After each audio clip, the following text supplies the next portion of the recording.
We've all heard of capitalism and communism, two economic titans, diametrically opposed in their structure, values, and worldview. For centuries, they've clashed in ideology, in politics, and on battlefields. Capitalism emerged out of the need for innovation, individual ownership, and profit-driven growth, a system that rewarded risk, ambition, and private enterprise. But communism was different. It was the birthchild of Karl Marx, the famous philosopher, economist, historian, and revolutionary thinker who dared to imagine a world free of class divisions, a world where workers would no longer be exploited and where equality wasn't just a dream, but a system. But who was Karl Marx? Where did he come from? And how did his radical ideas come to shape revolutions, governments, and entire societies? Welcome back to 1,000-Year Personalities. And in this episode, we take you through the life, struggles, and impact of one of the most influential thinkers in human history, Karl Marx. Karl Marx was born on May 5, 1818 in the city of Trier, in what was then the Kingdom of Prussia, modern-day Germany. He was born into a comfortable middle-class family. His father, Heinrich Marx, was a successful lawyer and a man of the Enlightenment, admiring Voltaire and Rousseau.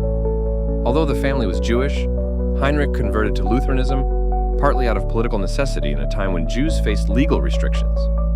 Marx grew up in a time of great social and political unrest. The Industrial Revolution was transforming Europe, bringing technological advancements, but also poverty, child labor, and exploitation. Monarchies still ruled, but revolutions were in the air. This environment of rising inequality and intellectual awakening would plant the early seeds of rebellion in young Marx. In 1835, at the age of 17, Marx enrolled at the University of Bonn and later transferred to the University of Berlin. His father hoped Karl would follow in his footsteps and become a lawyer, but Karl had different plans. He fell in love with philosophy.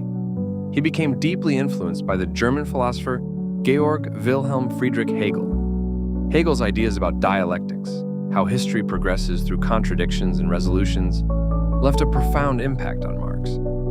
But Marx didn't just want to interpret the world, he wanted to change it. While in Berlin, Marx joined a group of radical thinkers known as the Young Hegelians, who criticized religion, monarchy, and the status quo. It was here he began to form the ideological backbone of what would later become Marxism.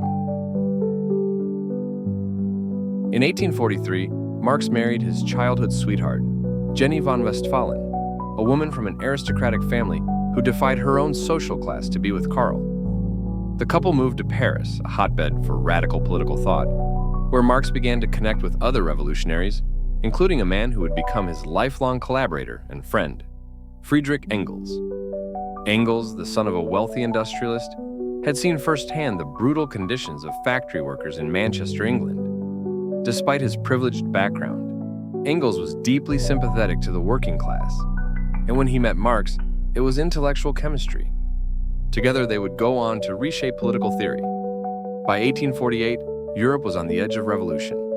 Monarchies were trembling, and revolts were brewing across cities. In this climate, Marx and Engels released one of the most explosive political documents in history, the Communist Manifesto. Its message was clear and radical. The history of all hitherto existing society is the history of class struggles. The manifesto argued that society is divided between two main classes, the bourgeoisie, who own the means of production, and the proletariat, the working class.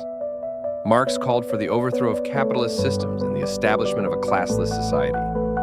The final words of the manifesto echoed like a war cry across the world. Workers of the world, unite! You have nothing to lose but your chains.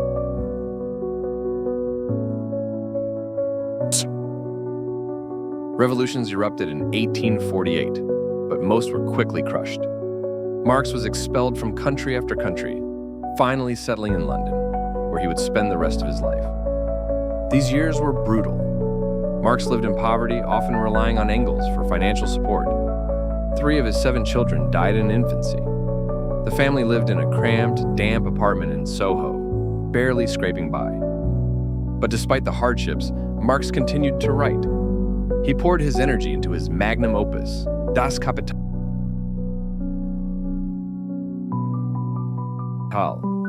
In 1867, after years of painstaking work, Marx published Volume 1 of Das Kapital. This wasn't just a critique of capitalism, it was an autopsy. Marx dissected how capital worked, how profit was extracted from labor, how businesses exploited workers by paying them less than the value they produced, and how capitalism inherently led to crises, inequality, and monopolies. He introduced the concept of surplus value, explaining how the worker's labor was the true source of profit, but the capitalist kept most of it. To Marx, capitalism wasn't just unfair, it was unsustainable. It would eventually collapse under its own contradictions, he believed, and give way to socialism and eventually communism.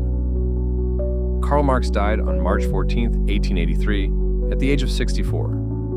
Only a handful of people attended his funeral, but history had other plans. Within decades, Marx's ideas ignited revolutions.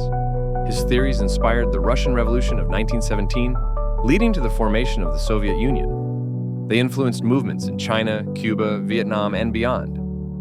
He became both a symbol of hope and controversy, revered by some as a visionary, condemned by others as the intellectual father of totalitarianism. It's important to understand, Marx was not Stalin. He never ruled a country, never held office, and never ordered purges or imprisonments. His ideas were taken, adapted, and often twisted by regimes in ways he never intended. Yes, Marx advocated for revolution, but he believed in the emancipation of the worker, not authoritarian rule. He imagined a society where people could live with dignity, free from exploitation. His dream wasn't of gulags and surveillance, but of justice and equality. Marx's legacy is complex. His theories have been debated, discredited, revived, and reinvented. But whether you agree with him or not, his influence on the world is undeniable. More than 140 years after his death, Karl Marx remains one of the most discussed thinkers of all time. His critiques of capitalism, once considered radical, are echoed today in conversations about wealth inequality, labor rights, automation, and corporate power. Movements like Occupy Wall Street, debates over universal basic income, and even discussions about AI replacing jobs. These are modern echoes of Marx's central concern: the relationship between labor, value, and power. In fact, in 2008, during the global financial crisis, sales of Das Kapital surged. When capitalism stumbles, people still turn to Marx to understand why. Karl Marx once said, "Philosophers have only interpreted the world in various ways. The point, however, is to change it." Whether you see him as a hero or cautionary tale, a prophet or a provocateur, Karl Marx changed the world not with an army, but with ideas. Ideas that sparked revolutions.